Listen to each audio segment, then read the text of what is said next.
आलो बाबा. जय हो. मेघना, मला एक सांगा, तुमच्या आजूबाजूला कोणी नाहीये ना? नाही, कोणी नाहीये. आणि मला माहितीये तुम्ही काय बोलणार आहात, म्हणून मीच तुम्हाला सांगते.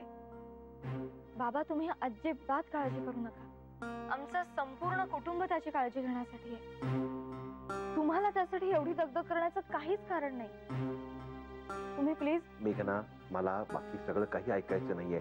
माझ्या फक्त एका प्रश्नाचं उत्तर द्या. त्या दाढीवाल्याने त्या विचित्राकडे डिवोर्स पेपर्स पाठवलेत का, किंवा डिवोर्सची नोटीस पाठवली का?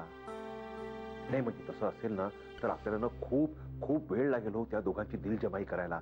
म्हणजे मी ऍडव्होकेट केतकरांशी बोललो, त्यांनी मला सांगितलं असे डिवोर्सचे पेपर्स नोटीस पाठवली असेल तरी सुद्धा आपण दिलजमाई करू शकतो. म्हणजे काय आहे ना, त्याला म्हणतात आउट ऑफ कोर्ट सेटलमेंट. पण ते कधी होतं? कोर्टात केस उभी राहायच्या आधी. म्हणजे कोर्ट चान्स देतो हो त्या जोडप्याला पुन्हा एकदा जवळ यायचं. पण याच्यामध्ये ना खूप पैसा आणि वेळ जाईल की नाही हो, म्हणून मला काळजी लागली आहे. म्हणजे त्या आधीच आपण त्या दोघांना एकत्र आणायचे प्रयत्न करूया हो जोरदार.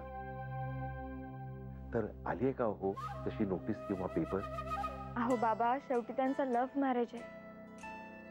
ते भांडले असले तरी प्रेम आहे त्यांचं एकमेकांवर. मला ते सगळं नका हो सांगू, मला काही इंटरेस्ट नाही ते ऐकण्यात.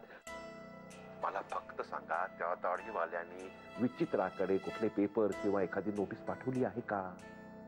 नाही, त्यांनी तशी कुठलीही नोटीस पाठवलेली नाही. जय हो, जय हो. मी म्हणाले होते ना तुम्हाला, प्रत्यक्षात तसं काहीही होणार नाहीये. बाबाजी, जय हो. बाबाजी, असं काही नाहीये. ही बातमी मला मिळाली, माझ्या जीवाला शांती मिळाली. आता मी निसंकोचपणे कुठलंही टेन्शन न घेता माझ्या कामाला लागू शकतो. जय हो, जय हो. ठेवते. बाय. बाबाजी, त्या दाढीवाल्यांनी त्या विचित्राला कुठलेही पेपर्स पाठवलेले नाही, कुठलीही नोटीस पाठवलेली नाही बाबाजी.